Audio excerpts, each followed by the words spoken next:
Each year, 20 to 50 million tons of e-waste are generated. E-wastes are consumer electronic devices that are near or at the end of their immediate useful life. These usually include cell phones, computers, and video game consoles. Unfortunately, electronic waste isn't just taking space. It contains very toxic substances such as mercury, lead, arsenic, and brominated flame retardants. These substances can often cause cancer and reproductive disorders, amongst other health issues.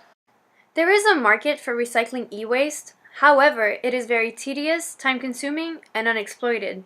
Since most of the recycling process is done by hand, it is almost impossible to recycle the e-waste generated by the entire world, and the only way to reduce it is by reducing its consumption.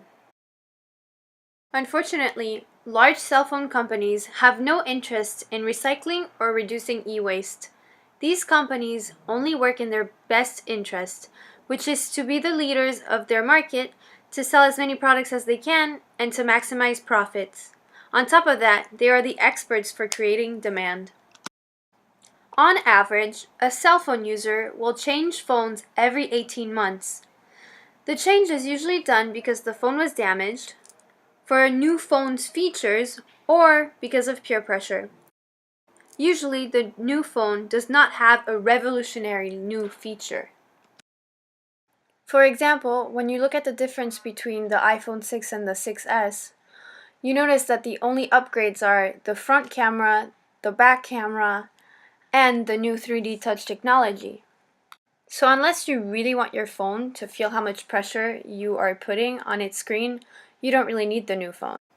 Dave Hackens, a Dutch designer, totally agreed with the philosophy that you do not need a new phone every time there is a new one with a new feature. He wanted to revolutionize the electronic industry by creating a solution to reduce the amount of e-waste generated by consumerism.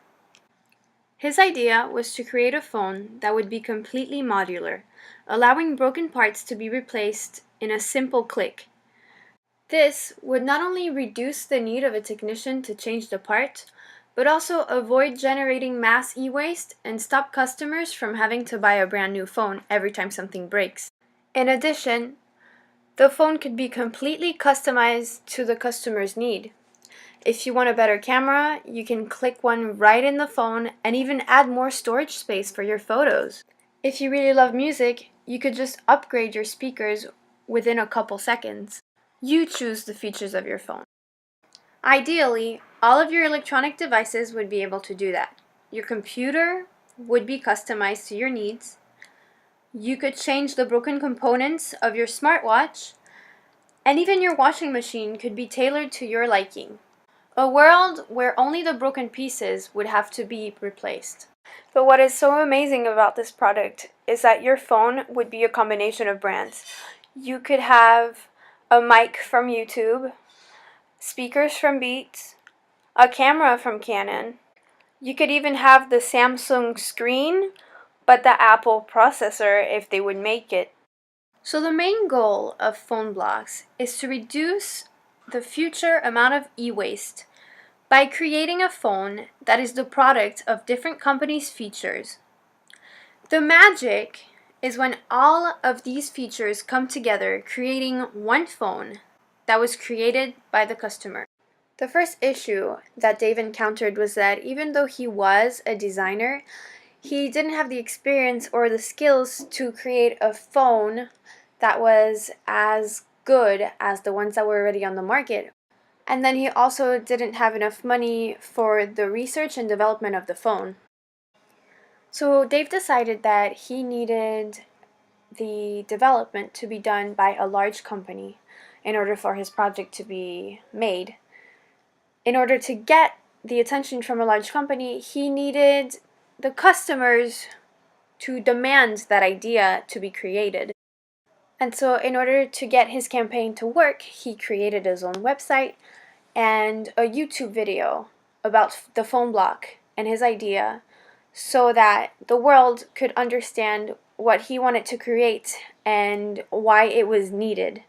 The advocacy part of the project worked. So far, there have been 6 current modular mobile phone developments: Project Era, ZTE Eco Mobius, the Xiaomi Magic Cube, the Puzzle Phone, the Phonecraft, and the Fairphone 2. From this list, the Fairphone 2 is currently available for pre-order. Project Era was created by Google. It is currently preparing for its closed market pilot. However, it is probably the concept phone that is the closest to Dave's ideal phone block.